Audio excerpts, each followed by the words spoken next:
This is no one from nowhere, and I am and you are.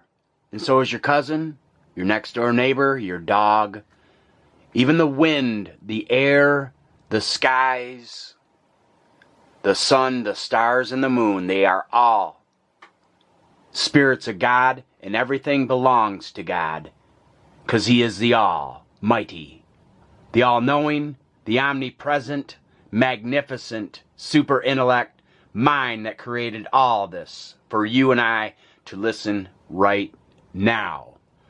Today I want to talk to you about the Jesus Christ principle on giving to the needy and the poor. First, I want to start off with a couple quotes. The first one is by Robin Williams. Cocaine is God's way of telling you that you make too much money.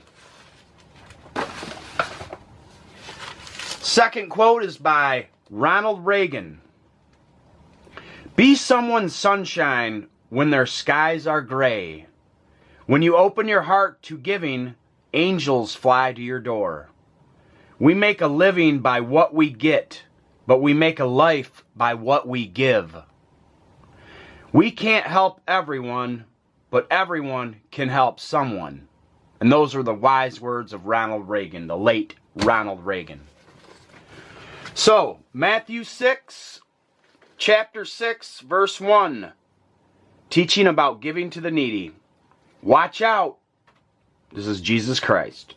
Watch out. Don't do your good deeds publicly to be admired by others, for you will lose the reward from your Father in heaven.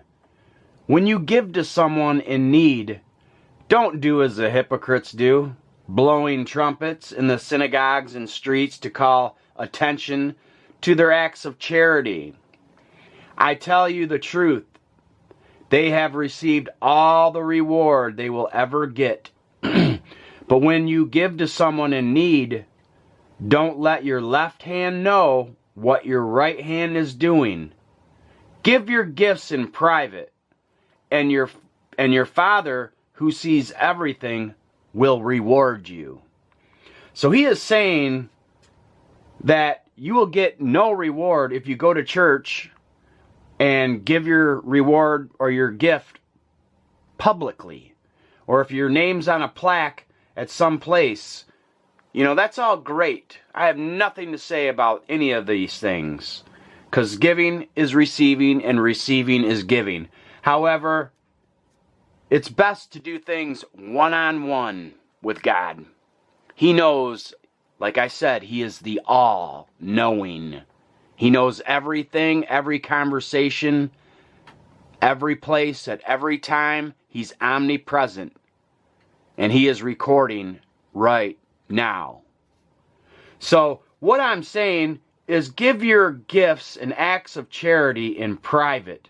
You don't need to say, oh, hey, I did this and I did that for the kingdom of heaven. Your reward will go nowhere.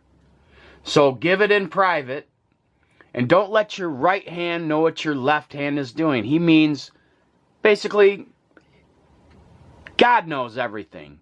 People don't have to know what you do and your means of doing it. Do things in private. We have a private one-on-one God.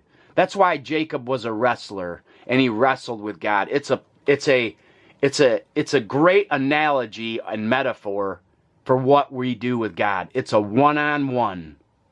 He wants you one-on-one. He loves you, and He wants you to come to Him one-on-one. You don't need anybody or a buffer or a church or a synagogue to go to the kingdom of heaven. You can come there and go there at any place, at any time, in any situation. He's waiting on you. So give to the needy one-on-one. You don't need a trumpet, and you don't need a congratulations and a hey buddy, good job. No, you need to come to God in secret and on one-on-one. I love you, and so does God, and you are, and I am a spirit of God. In Jesus' name.